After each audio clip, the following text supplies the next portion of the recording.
This video is in collaboration with Bourke. He's a fairly new YouTuber who does videos ranging from unsolved door cases to disappearances and unresolved murders. Make sure to check him out at the end of the video. 1. Allyson Dalton. 2-month-old Allyson was last seen at approximately 7:45 a.m. on July 27, 1998. She was with her mother, Selena Jo Dalton, at their second-floor apartment in the 100 block of Charles Street in Strasburg, Virginia. The 20-year-old mother and her baby Allyson were in good spirits as a family member had just visited them. At 2:25 p.m., one of Selena's co-workers stopped by the apartment and discovered the body of Selena on their couch. She had been stabbed to death. Reports would later show that she had been stabbed 6 times, 5 in the chest, and that the wounds were deep enough to pierce her heart, lungs, liver, and stomach. Minimal wounds on her hands and a lack of blood spatter suggested that Selena had been sleeping when she was attacked.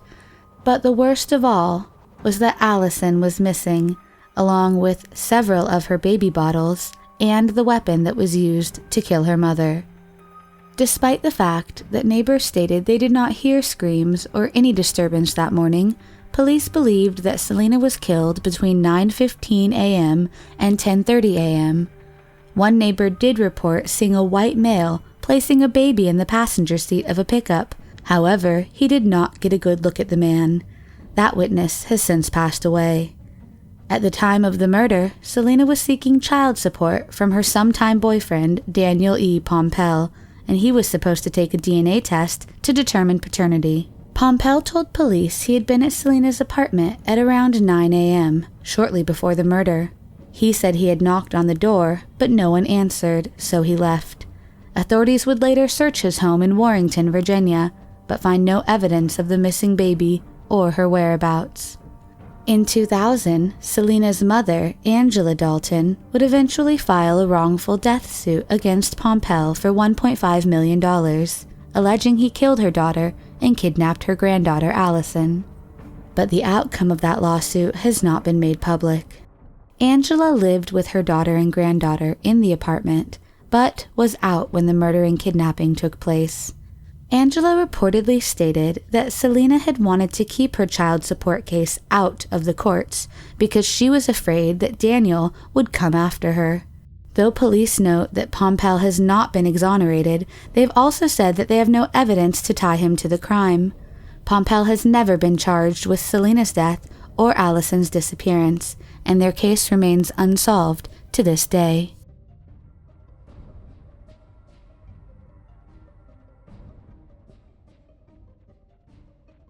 2. Janice Pockett.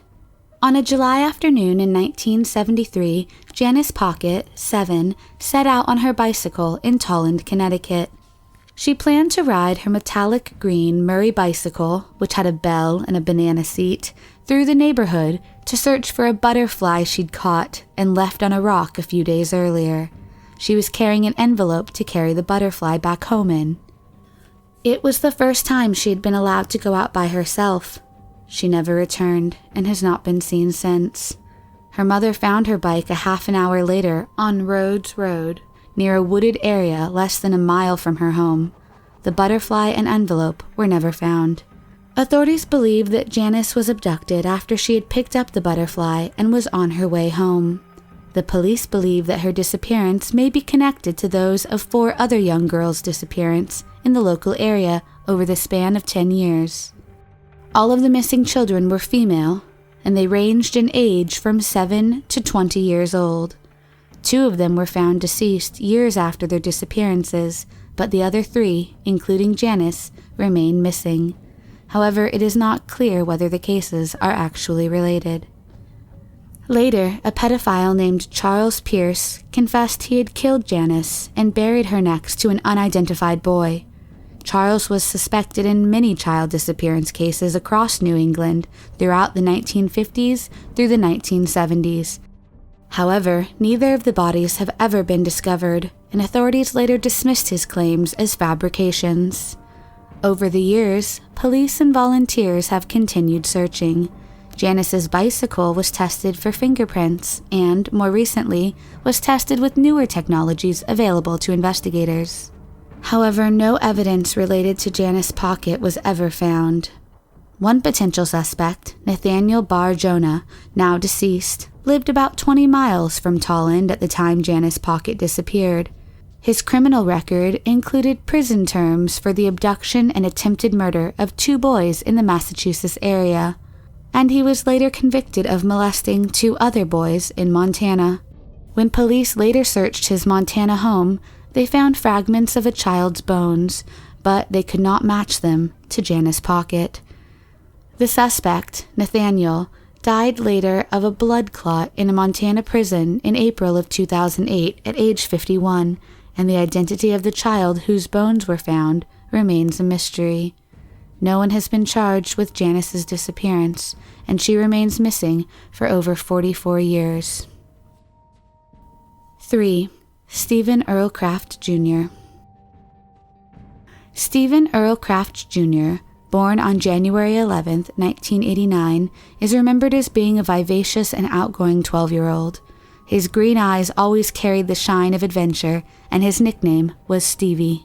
On February 15, 2001, he disappeared from his Benton Township neighborhood in Michigan, never to be seen again. Stephen lived on the dead-end street, Hawley Street, in the area of Benton Heights. Because of the way the street was built, not linking to any other roads, and because he had numerous family members living in close proximity, Stephen was allowed to go outside to play with his dogs around 7 or 8 p.m. that night. This was not uncommon, as he was energetic and familiar with both the neighborhood and the surrounding woods. Just hours after his disappearance, one of his dogs came back home, without Stephen or with the other dog. The dog was barking and seemed agitated. He led Stevie's parents to a frozen pond, where Stevie's footprints could be seen leading past the pond towards the local church ministry, Harbor Haven Ministries. Almost 24 hours later, the second dog, a 6-month-old German Shepherd, was found trotting about near Red Arrow Highway, which runs perpendicular to Blue River Creek, about 1.5 miles away.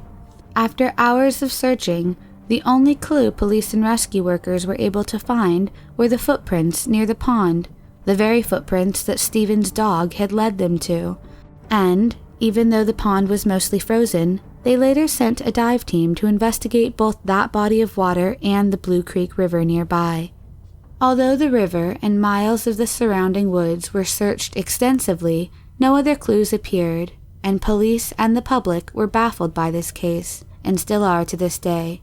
Stevie was last seen wearing an aqua and purple Hornets team jacket, a tan and white striped shirt, and tan parachute pants with black boots. If you have any information, please contact the following investigating agencies.